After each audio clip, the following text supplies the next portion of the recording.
Pourquoi toutes les évasions de prison font-elles pâle figure face à l'évasion spectaculaire de Redouane Faïd par hélicoptère en 2018? C'est une question qui mérite d'être posée, car cette évasion a captivé l'imagination de millions de personnes à travers le monde.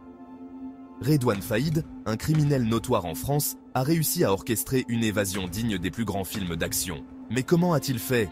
Quels étaient les détails de ce plan audacieux? Et pourquoi cette évasion reste-t-elle gravée dans les mémoires comme l'une des plus incroyables de l'histoire moderne? Accrochez vos ceintures, on vous embarque pour une aventure incroyable. Nous allons plonger dans les moindres détails de cette évasion. Explorer les préparatifs minutieux, les défis logistiques et les moments de tension qui ont marqué cette journée inoubliable. Préparez-vous à être émerveillé par l'ingéniosité et l'audace de Redouane Faïd et de son équipe. Redouane Faïd, l'as français de l'évasion. Connu pour ses braquages spectaculaires et ses évasions audacieuses, Faïd est devenu une figure emblématique du crime en France. Né en 1972 à Creil, dans l'Oise, il a grandi dans un environnement difficile, marqué par la pauvreté et la criminalité. Dès son plus jeune âge, il s'est tourné vers le crime, commettant son premier braquage à l'âge de 18 ans. Au fil des années, il a perfectionné ses compétences, devenant un maître de l'évasion et un expert en planification de braquage. En juillet 2018, il orchestre une cavale tellement audacieuse qu'on se croirait dans un film hollywoodien. Mais cette évasion n'était pas le fruit du hasard. Elle a été soigneusement planifiée pendant des mois, avec une attention méticuleuse aux détails. Faïd et son équipe ont étudié chaque aspect de la prison de Réau, identifiant les points faibles et élaborant un plan d'évasion qui défiait l'imagination. Tout commence par des drones survolant discrètement la prison de Réau. Ces drones, équipés de caméras, ont permis à l'équipe de Faïd de recueillir des informations cruciales sur la disposition de la prison, les mouvements des gardiens et les horaires de surveillance. Cette phase de reconnaissance était essentielle pour garantir le succès de l'évasion. Il prépare le terrain pour le grand jour.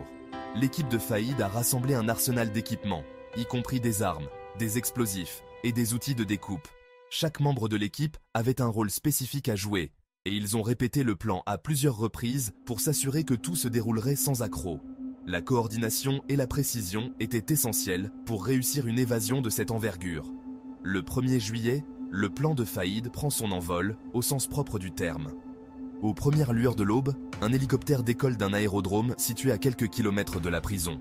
À son bord, 3 hommes masqués et armés de fusils d'assaut, prêts à exécuter l'un des plans d'évasion les plus audacieux jamais tentés. 3 hommes masqués et armés de fusils d'assaut détournent un hélicoptère. Le pilote, Stéphane Baye, est pris en otage et contraint de diriger l'hélicoptère vers la prison de Réau. La tension est à son comble, alors que l'hélicoptère survole la ville, attirant l'attention des habitants et des autorités. Le pilote, Stéphane Buis, est pris en otage. Sous la menace des armes, il n'a d'autre choix que de suivre les instructions des ravisseurs. Pendant ce temps, à la prison de Réau, les gardiens et les détenus sont inconscients de l'attaque imminente. Des fumigènes aveuglent les caméras de sécurité. L'équipe de Faïd utilise des fumigènes pour désorienter les gardiens et masquer leurs mouvements. La prison est plongée dans le chaos alors que les alarmes retentissent et que la fumée envahit les couloirs. Et avec une meuleuse, ils découpent les portes de la prison. Les étincelles volent alors que les portes métalliques cèdent sous la puissance de la meuleuse. Chaque seconde compte et l'équipe travaille avec une efficacité redoutable pour libérer Faïd. Faïd et son frère Brahim se précipitent vers leur échappatoire aérienne, s'évadant en quelques minutes. Les gardiens, pris de court, ne peuvent que regarder impuissants alors que les 2 frères montent à bord de l'hélicoptère et s'envolent vers la liberté. L'hélicoptère atterrit. Les frères passent à des voitures de fuite qu'ils incendient ensuite pour brouiller les pistes. Cette manœuvre astucieuse vise à semer la confusion parmi les forces de l'ordre et à retarder leur poursuite. Les autorités sont laissées sur le carreau. La rapidité et l'efficacité de l'évasion ont pris tout le monde de court. Et les forces de l'ordre se retrouvent à courir après des indices dans une course contre la montre pour retrouver les fugitifs.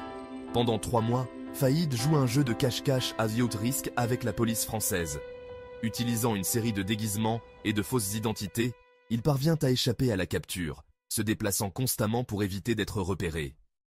Son déguisement ? Une burqa. Ce choix de déguisement lui permet de se fondre dans la foule et de passer inaperçu, même dans les endroits les plus surveillés. La burqa, couvrant entièrement son visage et son corps, rend presque impossible son identification par les autorités.